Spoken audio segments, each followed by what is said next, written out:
for the hardest-hitting show in talk radio. The true progressive voice since 2012.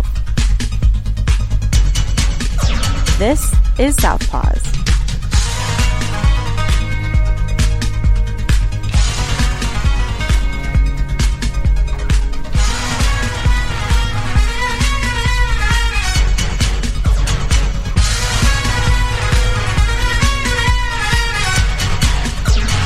And welcome to Southpaws on the Pacifica Radio Network. We are the leaders of the revolution. My name is Darren Gibson, and I'm your co-host. And I'm Katy Steele. Jack Prince is off this week. I'm hoping he'll be back next week. We've got quite a few topics to discuss today. One of them being a continuation of a story that I mentioned on last week's show about the Chicago Police Department launching a secret drone program with off-the-books cash that they have received from asset forfeitures, or asset seizures, I guess is the better phrase to use, because you're not forfeiting it to them. They are taking it from you without a conviction or anything else. And apparently without putting it on the books. Yeah, so we'll talk about that in just a little bit. I want to talk about Israel and what's happening over there. Katy, you've got some items to talk about as well, some things happening in Calhoun County, Michigan. Yep, with our good old congressman helping out, as usual. Of course. So we'll get to those stories in just a moment. Before we get started, a couple of reminders that you can follow us on social media by going to facebook.com/Southpaws Radio Show. You can follow us on Twitter at Southpaws Radio. You can follow us on Tumblr at southpawsradioshow.tumblr.com. You can follow us on YouTube by doing a search for Southpaws Radio. You can become a patron of the show by going to patreon.com/Southpaws Radio. You can listen to the show anytime you like at Spreaker.com or at Stitcher.com by doing a search for Southpaws there. You can find us on Apple Podcasts by doing a search for Southpaws Radio. Once you've found our logo, you found us. We send links to our weekly episodes to our Facebook, Twitter, Tumblr, and YouTube accounts. You can listen to us on Global Community Radio Channel 1 every Saturday night at 11 Eastern. You can hear us on great Pacifica stations, including KCEI-FM in Taos, New Mexico, KZGM-FM in Kabul, Missouri, WOOL-FM, Bellows Falls, Vermont, KEPJ-FM, San Antonio, Texas. So make sure you listen to us there as well. If you have the time and or the money, please donate to your local Pacifica station. They could always use the help here. All right, let's get right into a continuation of last week. I had mentioned this story, and we'll just start right from the top. This story was reported by Tom Schuba and Frank Main, writing for the Chicago Sun-Times. This is dated May 12th. Folks, I mentioned it on last week's show, but we'll just give a recap for any of the new listeners out there. The Chicago Police Department started a secretive drone program using off-budget cash to pay for the new technology, the Sun-Times has learned. Details of the police department's drone program were included in an email sent last summer by Karen Conway, Director of Police Research and Development. And I'll repeat what I said on last week's show. The police department has an R&D department? Mm-hmm. What the hell? They have consultants, R&D, lots of data situation going on with the police. In the email, Conway told other high-ranking police officials that the department's Counterterrorism Bureau, quote, utilized 1505 funds for a pilot drone program that operates within the parameters of current laws, end of quote.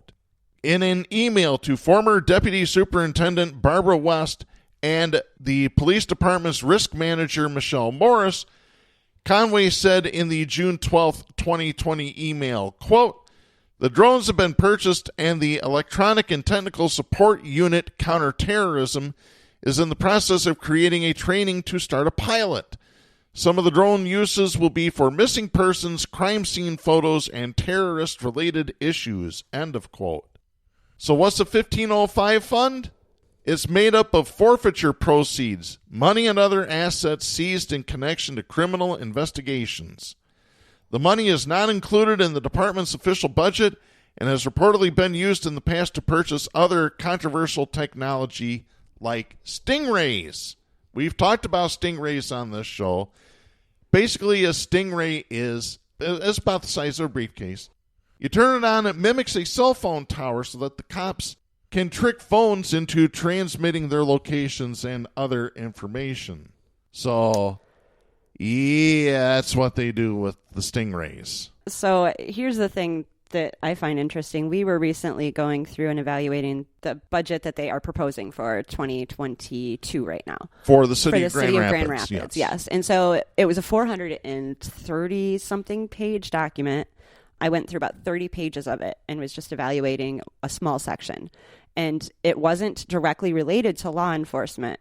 But what blew me away was the first thing was how many times the word data was mentioned. Mm-hmm. Because every single department that I was evaluating, which was everything from elections to street lights, stuff like that, every single section mentioned the word data so many times. And they were using a lot of vague terms, and they weren't describing what they were actually purchasing. And it made me question how much of this stuff is actually going towards equipment like drones, surveillance, and data capturing technology.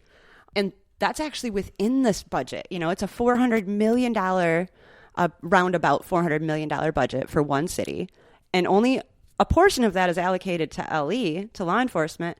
But in reality, the majority of it is going to LE. And now that I'm finding out that there's even off the budget money completely outside of that $400 million, and that's going to LE, to law enforcement too, we are funding a police state. We certainly are.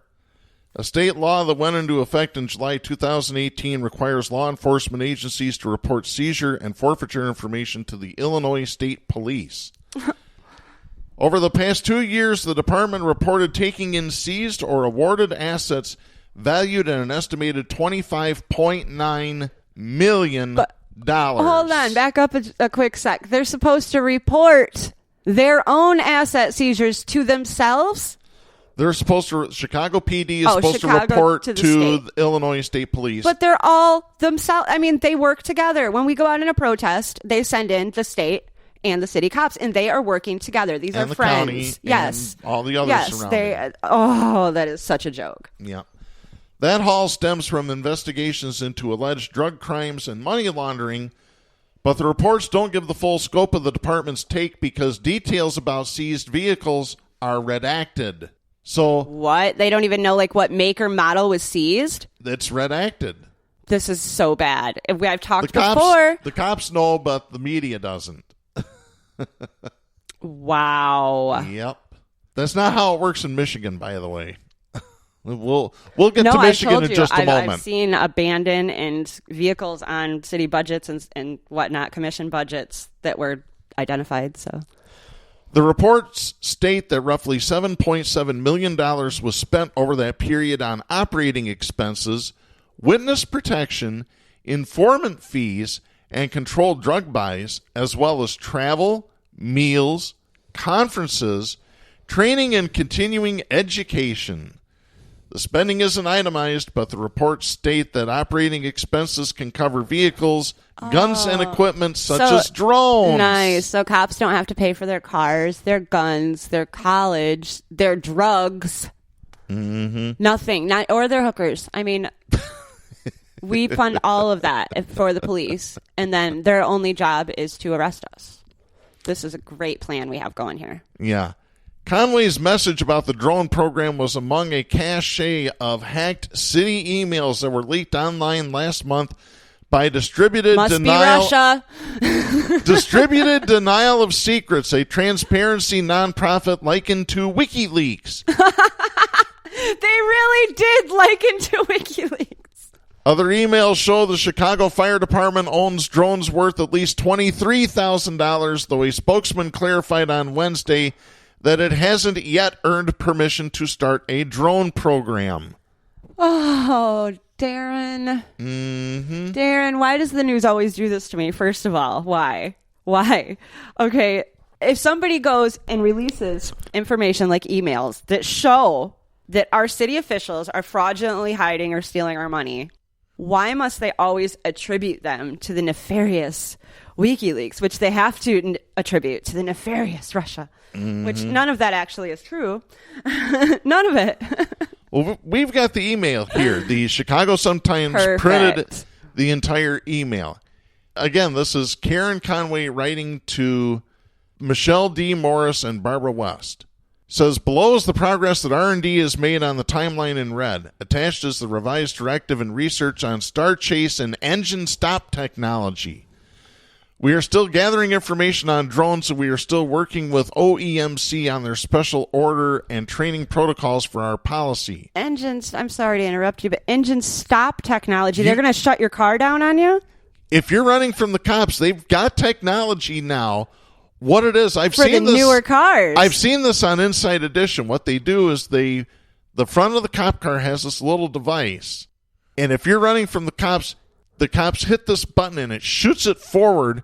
It goes underneath the car that's being pursued and shuts off the engine. Yes. How I don't understand how we are letting them get this kind of crazy technology, and there's no public approval. There is no public oversight. There's no, we're giving them the sort of weapons I didn't even know existed, and nobody is telling us that. It's just. Have you seen the other ones? There's one where they shoot out, it's like a big strap of some kind from the front of the police cruiser. It goes underneath the car that they're pursuing, and it ties up the axle so that it stops the car. Now, this terrifies me, Darren, because I've been telling you for a couple years now that the ram bars that I'm seeing on all these cars, I'm assuming that's where they've got a lot of this equipment in the cop cars, because they have humongous ram bars that cover the front grille of their vehicles, their SUVs. And the scary part is in West Michigan, everywhere you look, those are all over people's cars. They've got lifted trucks. This didn't used to be legal. You had certain equipment things you had to. Yeah, you couldn't lift your truck above so many inches. Right, and you couldn't have your tires outside of your wheel wells. And there was a bunch of different things that they just don't enforce now. But I'm like, how many of these people have those? Because if somebody's making them here and they're giving them to the police, I bet you there's regular people on the street that can get them. Mm-hmm. Let me continue this email here. R&D does not research technology. It has always been an ISD team, but since the superintendent and mayor need this right now, R&D has stepped up and done it. I talked to Sabi, and he has created a unit number for his technology innovations team, but he has not been able to staff it. Sabi asked that R&D take these tasks over until he can get the team running. At that time, all technology projects will be turned over to the Technology Innovations team. No. I don't have an estimate when that will happen. That can't happen. We cannot let that happen. He's clearly looking to staff it. Here's some of the things that they've bullet pointed on this email. 1, need research on best practices of policies for vehicle pursuits. And then they use 2 acronyms. Acronym A is PERF, PERF, whatever that means. The second one is bulleted B. That acronym is IACP, whatever that means. Number 2, policy has to include components on the following. A, sanctity of life added to the directive. B, top speed based on best practice data.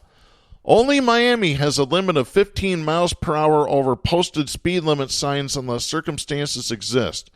There is no established best practice. We can adopt a top speed, but we did not include it in this revision. C, duration of chase, increasing potential risks. Only Houston has a 15-minute clock, then a shift commander has to review it. Again, no established best practices, so we did not include this, but we can add language. D, supervisory responsibility clearer. Lieutenant Kranz worked with DS West on this. E, termination order compliance citywide, added.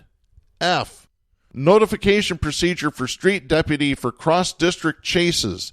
This was added, but OEMC has concerns as to how the street deputy will be identified by OEMC. OEMC suggests that the street deputy called citywide 7 at the beginning of each tour with their name and the frequency that they will be using. We need to have a conversation with the street deputies. Do we want these procedures in the directive or in the street deputy's SOP? Standard operating procedure. Number 3, creation of a panel to include the following. A, victim advocates. B, insurance company. C, professional driving school trainers. Oh, no. D, OEMC policy crafters. E, impact officers. One officer who is against chasing due to personal injury or a hurt civilian. One officer for chases due to opinion and experience. So it's very interesting. They want to put in the driving education instructors, because I've been watching as they're privatizing driver's ed. Has been very interesting. That's a connection I'm going to keep an eye on. But number 4, review and presentation of technology options. A, Star Chase, research attached. Chief Carter was involved in lengthy presentation and research concerning this technology recently. The findings are included in the attached research. B, engine shutdown, research attached. C, drones, research ongoing. Currently, CPD counterterrorism has utilized 1505 funds for a pilot drone program that operates within the parameters of current laws. The drones have been purchased, and the electronic and technical support unit is in the process of creating a training to start a pilot. This unit will provide a complete report on what they are doing within the next week. Some of the drone issues will be for missing persons, crime scene photos, and terrorist-related issues. And then number 5 is training plans. Number 6 is recruit, refresher, and in-service training program, or plan, I should say. So what is the Star Chase they keep talking about? We'll have to look that up here. I think I will right now. Yeah. Asked about the police department's drone program, a spokesman said it regularly investigates new technology and strategies. Spokesman Don Terry said in a statement, without specifically mentioning the drones, he said this, quote, the department considers every tool available when it comes to maintaining public safety and actively searches for innovative opportunities. CPD has strict guidelines for all tools and programs to ensure individual privacy, civil rights, civil liberties, and other interests are protected. We also meet with community partners to make certain that all enforcement efforts meet the highest standards and have support among the individual Chicago police officers are sworn to serve and protect. End of quote.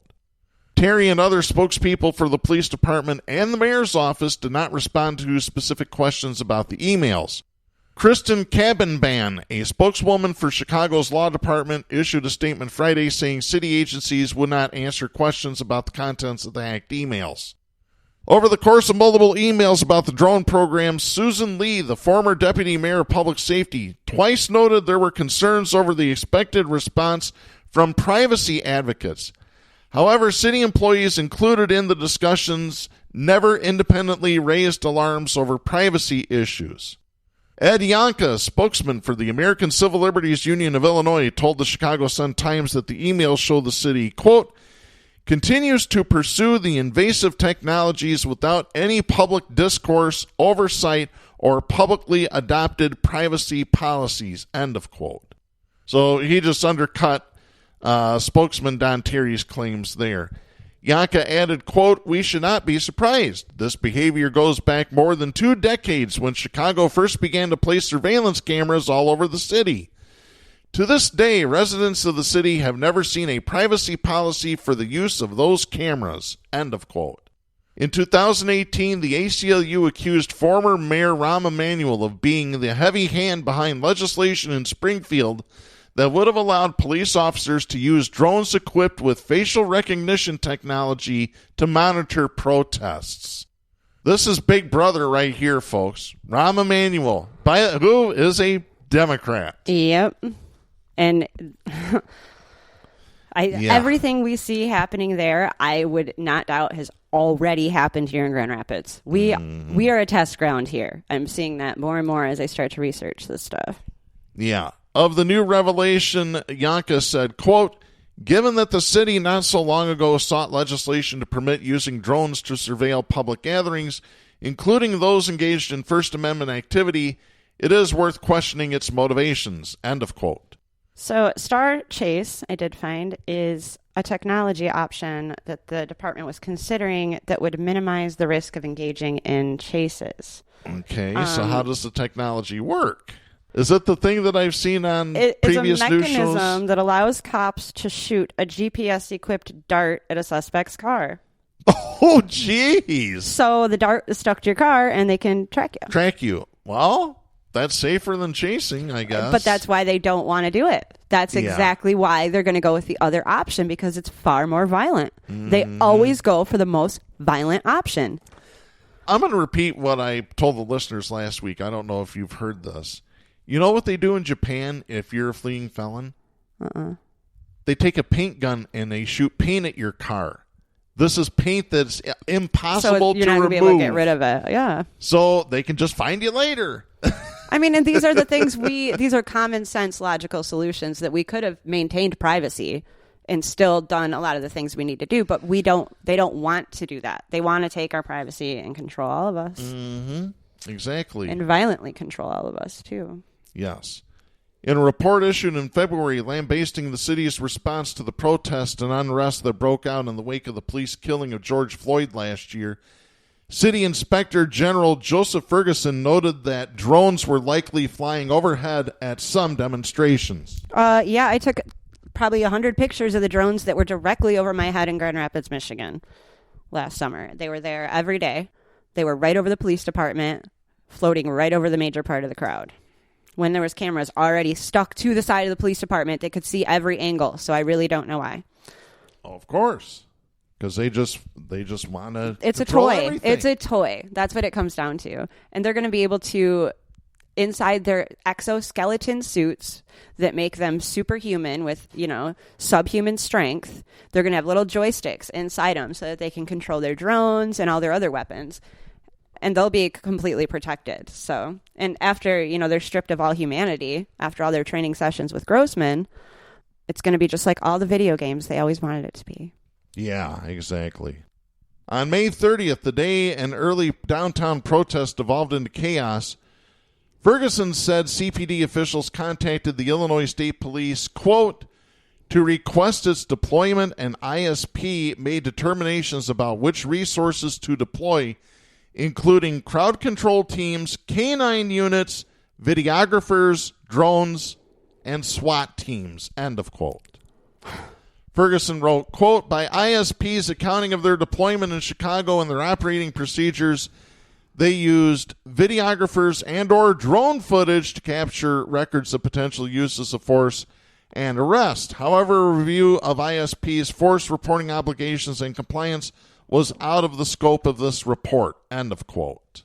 Conway's comments about the police department's drone program were included in an email discussing a new vehicle pursuit policy. The memo also included other technology options the department was considering to apparently minimize the risk of engaging in chases. A device to shut down a fleeing vehicle's engine and a system for remote tracking. The latter option, Dart Chase, is a mechanism that allows cops to shoot a GPS-equipped dart at a suspect's car. Last August, the police department issued revised directives on pursuits, but the general order bears no mention of the technologies. An email sent on August 16, 2019 by Tamika Puckett, the city's former chief risk officer, presented drones as a potentially cheaper alternative to Star Chase. Puckett wrote to Morris and other staffers, quote, Star Chase might be too costly of an option for our needs.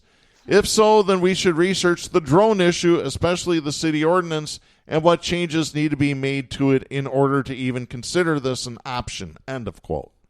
Chicago's drone ordinance is highly restrictive, though law enforcement agencies operating in the city are afforded an exception to its prohibitions if their drone use complies with state law.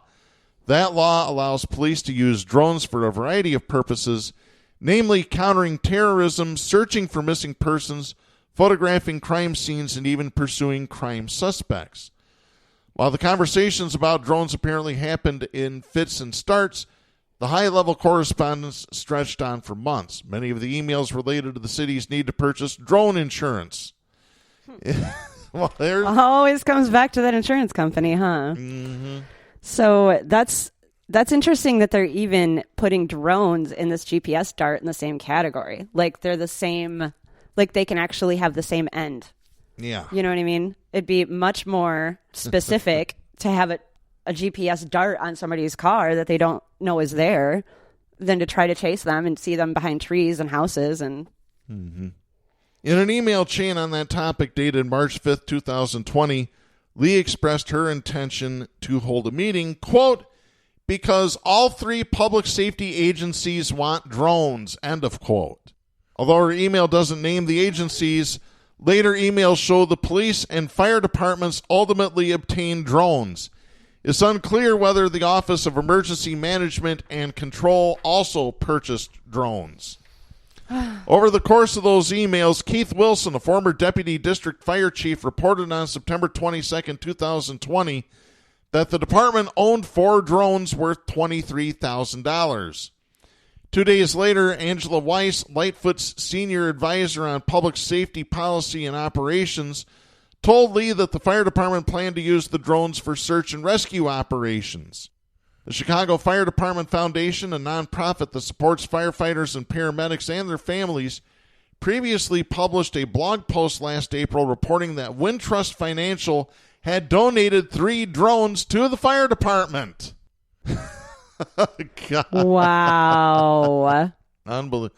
According to the Post, it says, quote, for the CFD, the use of drones has the potential to make a large impact in how effectively the department can mitigate fires, disasters, or large-scale incidents, offering an aerial perspective and helping to identify areas of evacuation and most urgent needs for response. Equally important is the utilization of images and videos post-incident to assist in fire investigations, critiques, and training purposes, end of quote. On October 5, 2020, Puckett ultimately told former Chicago Fire Commissioner Richard Ford II that, quote, the city purchased drone property and liability insurance coverage for our drone program citywide, end of quote, apparently closing the loop on a conversation that stretched nearly a year. On Wednesday, Larry Langford, a spokesman for the fire department, confirmed it purchased an additional drone, but is currently only using the donated drones for training purposes. Langford said, quote, we do not have permission yet to implement a drone program. We have many members now certified to fly a commercial drone, but we do not use them in regular operations until the actual program is blessed and in place, end of quote. Blessed, huh? Blessed. Blessed. That's a fine word for him to use.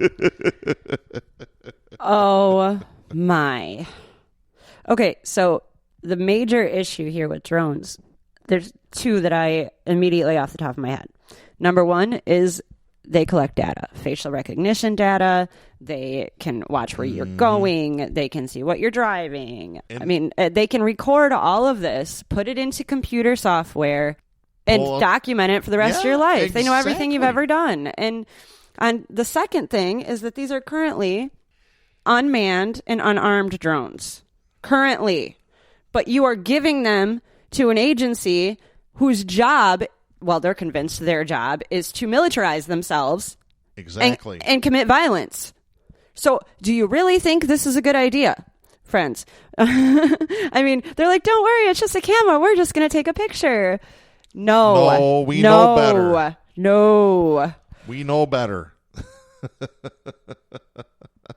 Oh my gosh, I'm so scared. And even if the drone itself does not have facial recognition, you think they can take those images and run them through a computer program that does? That's exactly my point. They're just recording video that they can put into their algorithm and know everything they need to know, not only about us as individuals, but society as a whole and how we react. And they gather that data and they use it to stop us from ever rising up. So technology right now is being implemented to stop us from ever taking our power back. That's why this is a different moment than any other moment we've ever existed in. Mm-hmm. Everybody says, oh, humanity's gotten through this before and we always make it.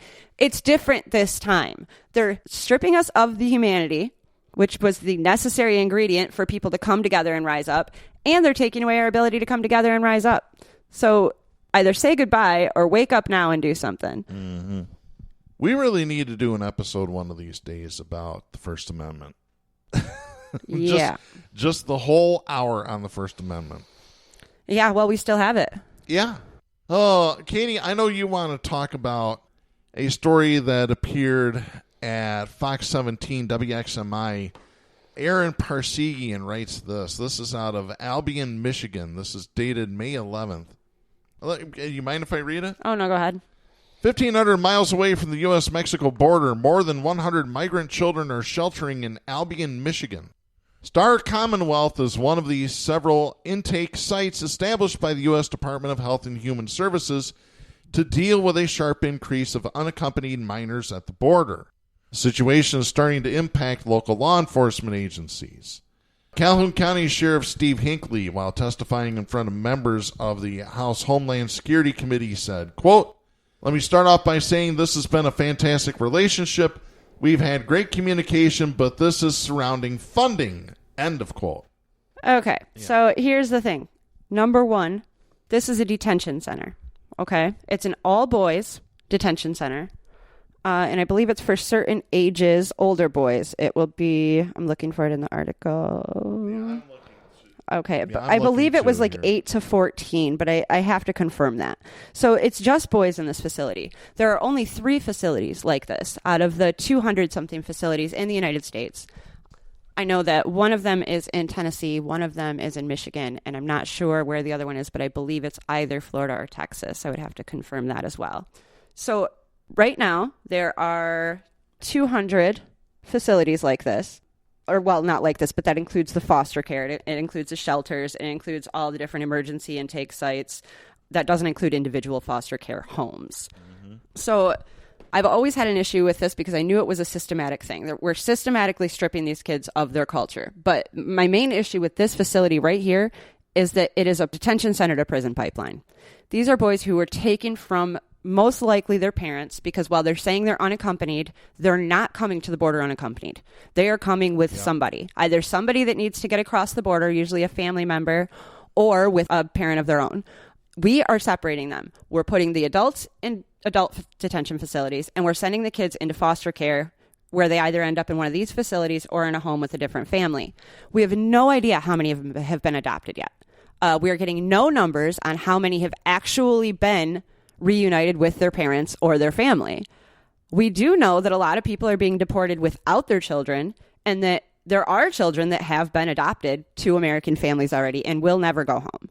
So now I've got the Calhoun County Sheriff Hinckley, and he wants to talk about how the federal government is the one being funded and that they just don't have the money to deal with all these kids. Well, first of all, this facility is a facility. The kids aren't out in the community as they should be, like normal human beings. They are in a facility with a staff.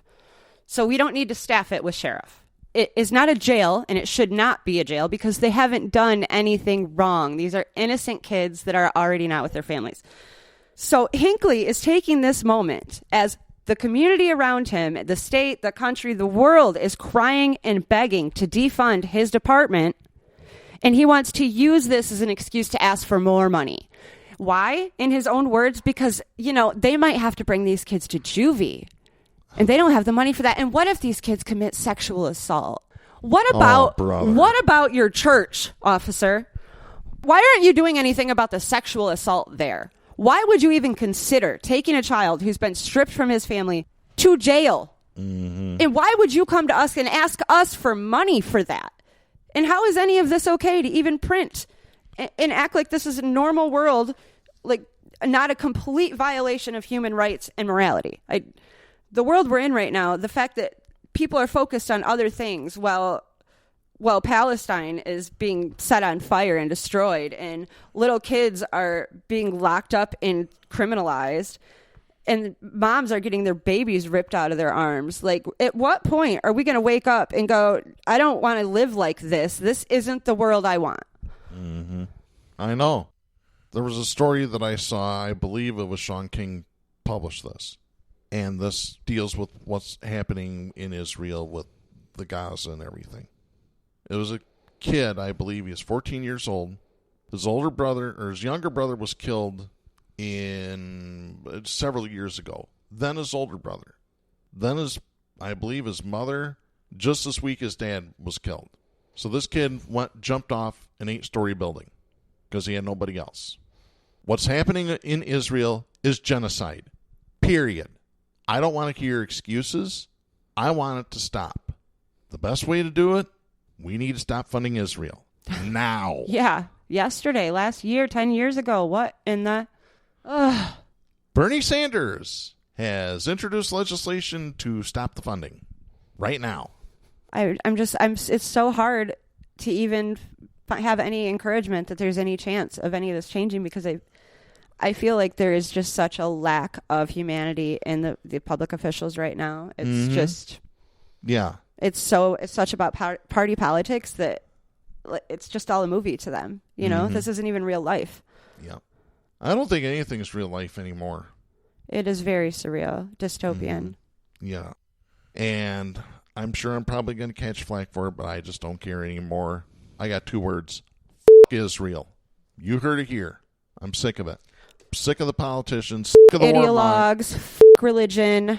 I'm sick of all of these warmongering, and I'll just say it. It's all men that do this. All men. Stop the warmongering. God, we have a humanitarian crisis going on, and what's the answer that they give? Oh, we just need to bomb them more. But I mean, that's what religion has done. And I cannot find a religion that is stopping the wars. Not one. All they do are instigate them. Yeah. And I don't see anything holy in that. I don't know. No. Maybe it's me. I can't wrap my head around it. And when I see people talk about Christianity and when they talk about the Lord and when they still back these policies and they're still okay with murder and ripping families apart and isn't one of the 10 commandments thou shalt not kill? Yeah, but I mean, like we talked about a couple of weeks ago, those tenets of every religion, it seems, have gone, well, at least Christianity, have gone from, you know, the closer you are to poverty is godliness, right?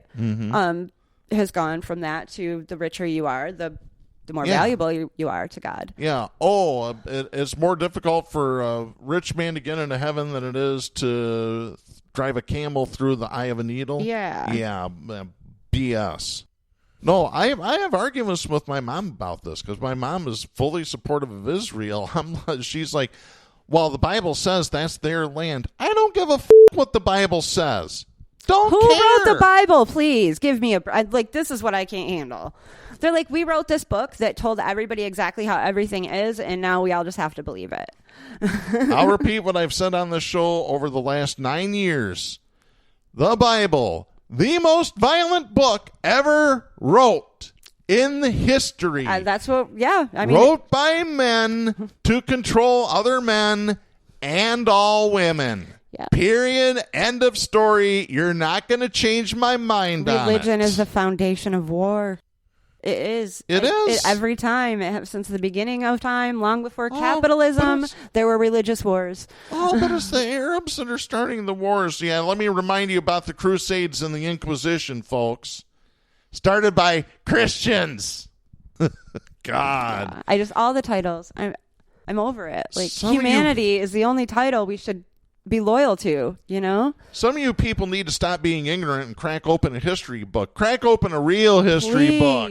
Like, go to a store and find the old ones, because go do some reading about your local billionaires or millionaires, regardless. I don't know what area you're in, but look at the families with the most money and power and start there. Go back 100 years and see what they were doing. See who they knew. See who they lived next door to. You will find that 100 years ago, the same people controlled everything. It was the people now, it was their grandparents. They may not have the same names, marriage, whatever, but it's the same families. It's the same people that have held on to power this entire time. Less and less humanity as they've passed it along because they don't struggle. They don't empathize. They don't know what it is. I promise. Go. You'll find it. Not only will you find out where everything started, but you'll find out exactly who you need to be concerned with now. And then you should bring it to their house, sit down on their front step, and tell everybody who they are. Yep. I want to get to this story here. Have you seen this?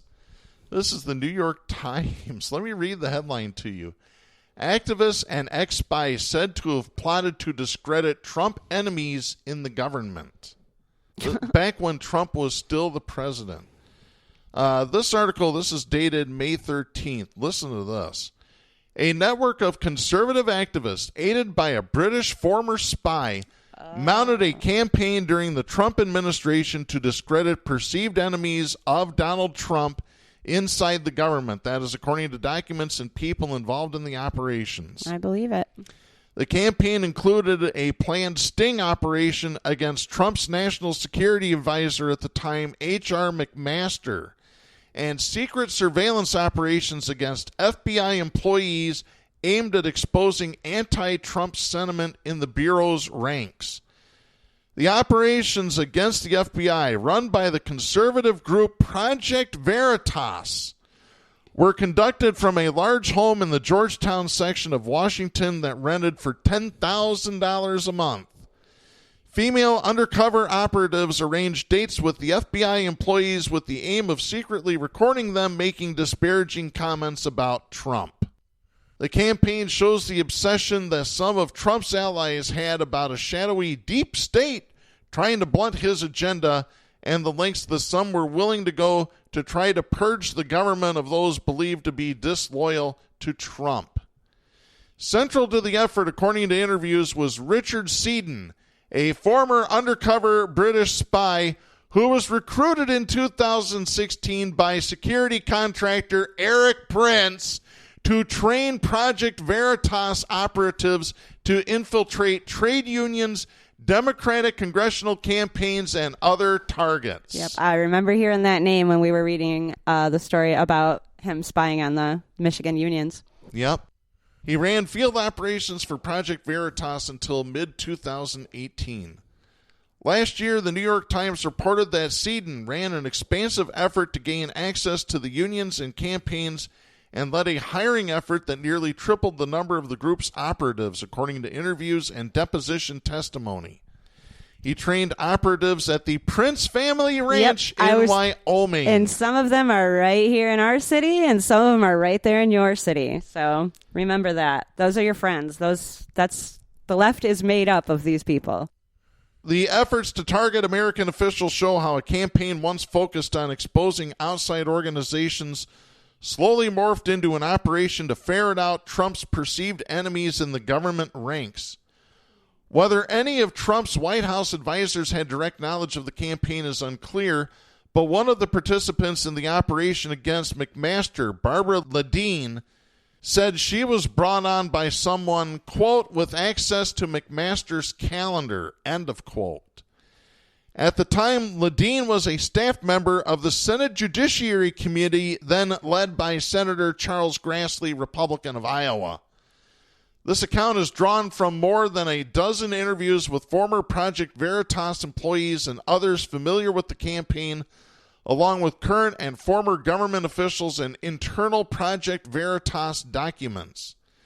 The scheme against McMaster, revealed in interviews and documents, was one of the most brazen operations of the campaign. It involved a plan to hire a woman armed with a hidden camera to capture McMaster making inappropriate remarks that his opponents could use as leverage to get him ousted as national security advisor. Although several other Project Veritas operatives were involved in the plot, it is unclear whether the group directed it.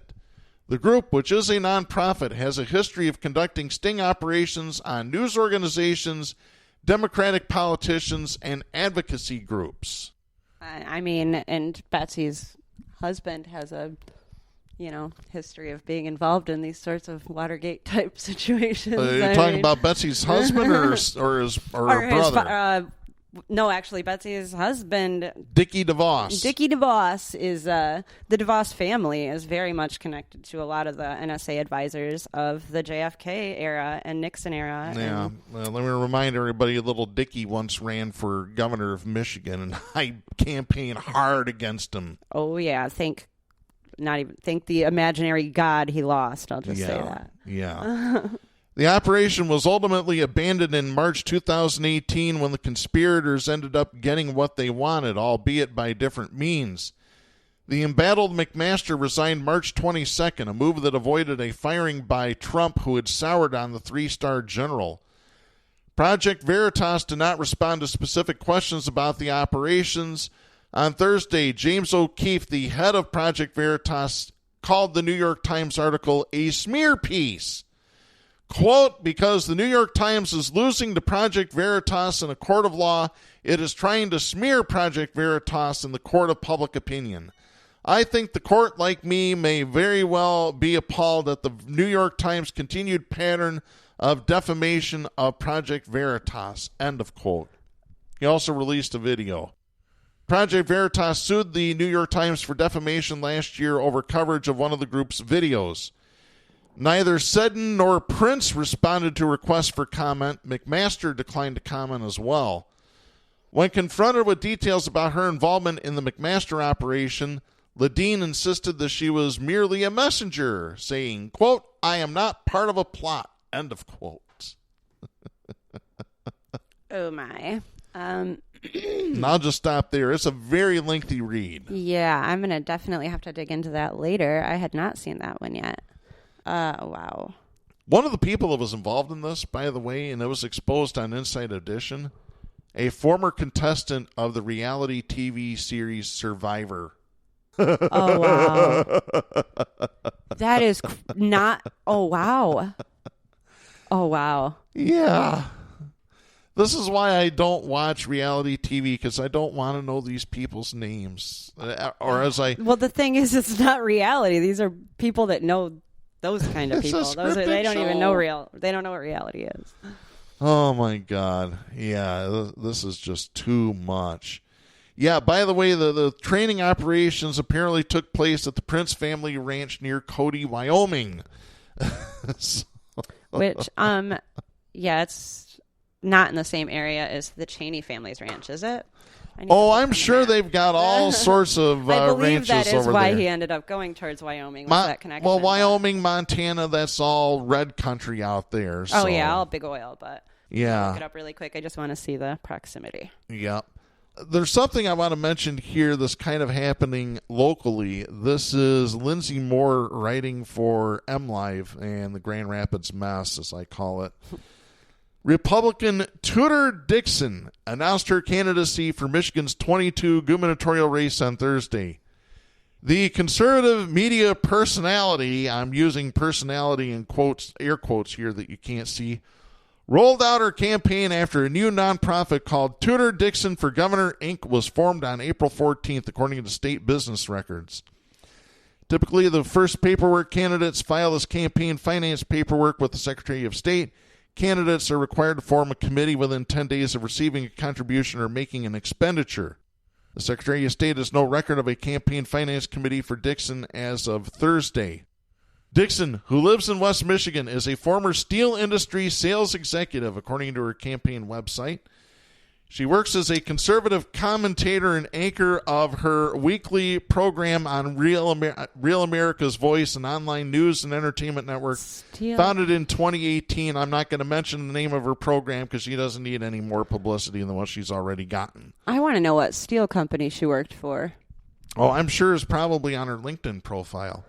Ooh, I bet there were some good union lawsuits against them because pretty much all of the West Michigan steel places had those. Plus, they're the ones who dumped half our PFAS. Yeah. So I'm coming for her. Yeah. She has been a vocal critic of Governor Gretchen Whitmer and a supporter of Donald Trump. Ain't that a surprise? Yeah, shocking. On her Twitter page, Dixon posted a photo of herself with Trump alongside a tweet that Trump was very concerned about Michigan's workforce and schools. She tweeted this. I bet. Quote, Whitmer failed to fix the roads, failed to control the virus, and refuses to follow rules she enforced on everybody else. She has to go. End of quote. No, you're confusing Whitmer with the Republican Party. No, she's not confusing anything. They're both exactly the same. Well, like I guess we're all confusing it. Here's the thing. Whitmer tried her best to get the virus under control. She did everything she was supposed to do. And by the way, she did everything she was supposed to do except anything that might hurt the insurance industry, Darren. Yeah, that's true. There was a line there, and that's I will true. give her the credit she deserves, but I am not giving her an ounce more than that. Yeah. Well, people are going to be surprised in 2022 when I say 4 more years for Whitmer. Trust me, when I look at that list, I would do the same, unless we can get obviously we're not going to get a different Democrat in when we have an incumbent. Of course not. But yeah, I definitely don't want to deal with Saldano or Dixie here's some of the other candidates who have filed paperwork. Kalamazoo chiropractor and total nut job, Garrett Saldano, not a chiropractor. He's crazy scary. Yeah, isn't he the one that's part of Stand Up Michigan or whatever the hell that group is? He ran the anti-quarantine Facebook group.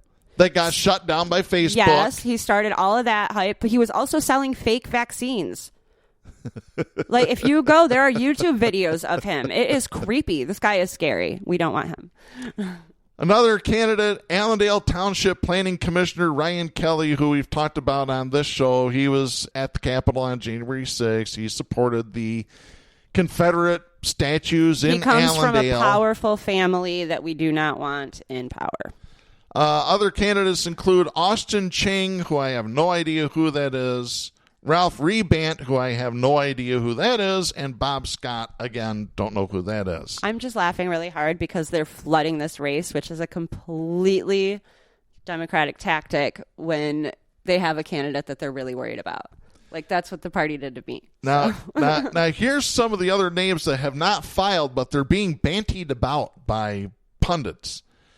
Detroit Police Chief James Craig retired earlier this month and is leaving the door open for a possible gubernatorial run.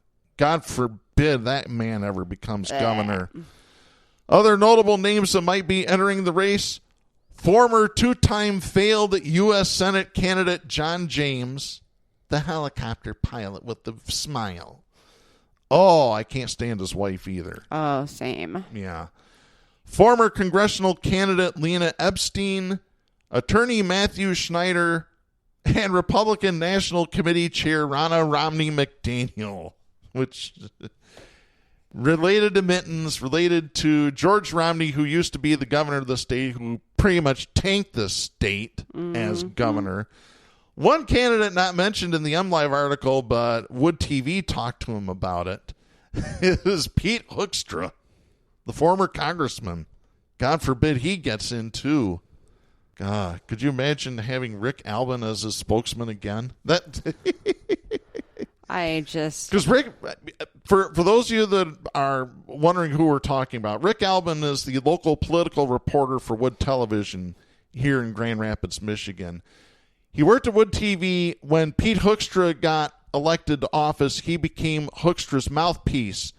When Hoekstra retired, he came back to Wood TV as political reporter again. So there you go. Oh, God. This is just something else.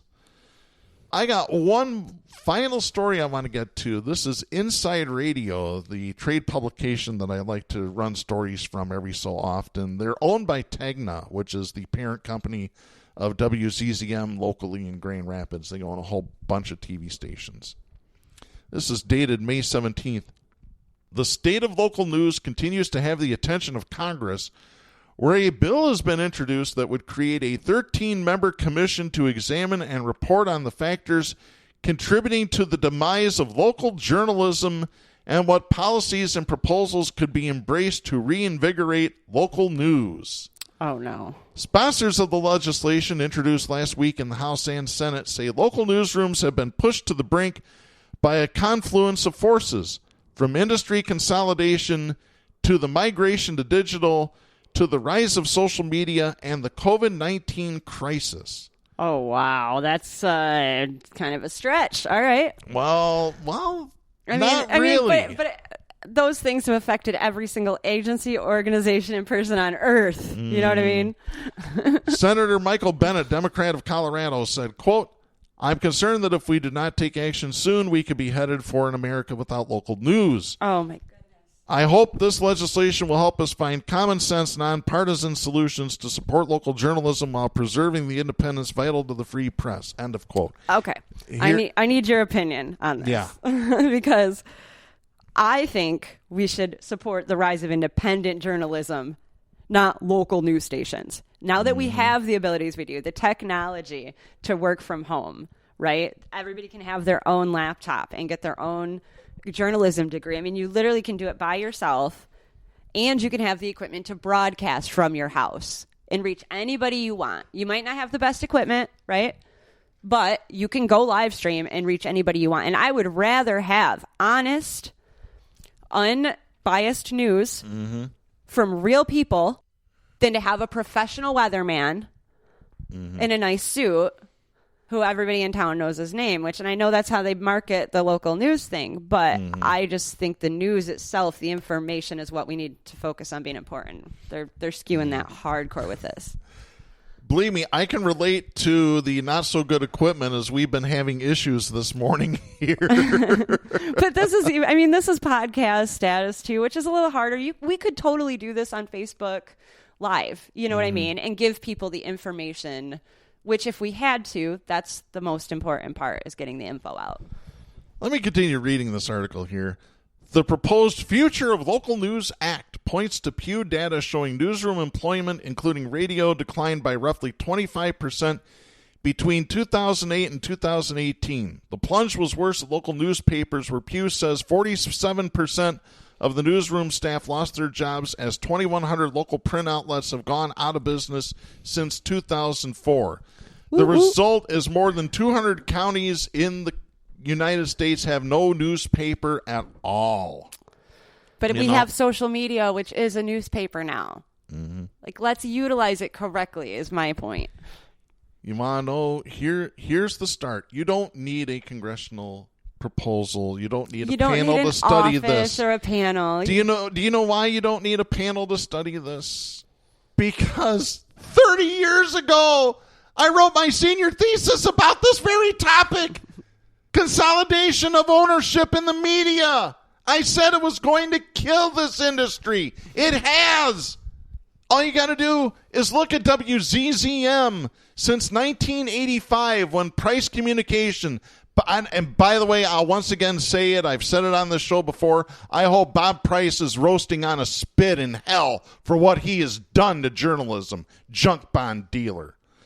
That's what he was. He was a junk bond dealer, and he wanted to get into the media. So what did he do? He bought WZZM, then cut their budgets and gutted everything.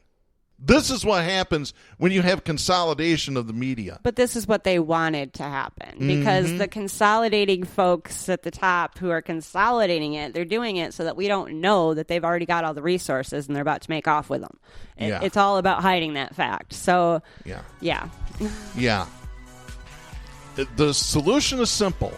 Start out with the FCC reinstating 6612. You can't own more than 6 television stations in the country. You can't own more than 6 FM stations in the country. And you can't own no more than 12 AM stations in the country. Right there's your start. Right there it is. Folks, that music means we are completely out of time for this week. We'll be back next week. I'm Darren Gibson. I'm Katy Steele. Please support independent media and the First Amendment. The stations that carry Southpaws do not necessarily share the opinions expressed on the show. Southpaws is protected by the First Amendment to the U.S. Constitution and is copyrighted by Big D Entertainment. All rights reserved.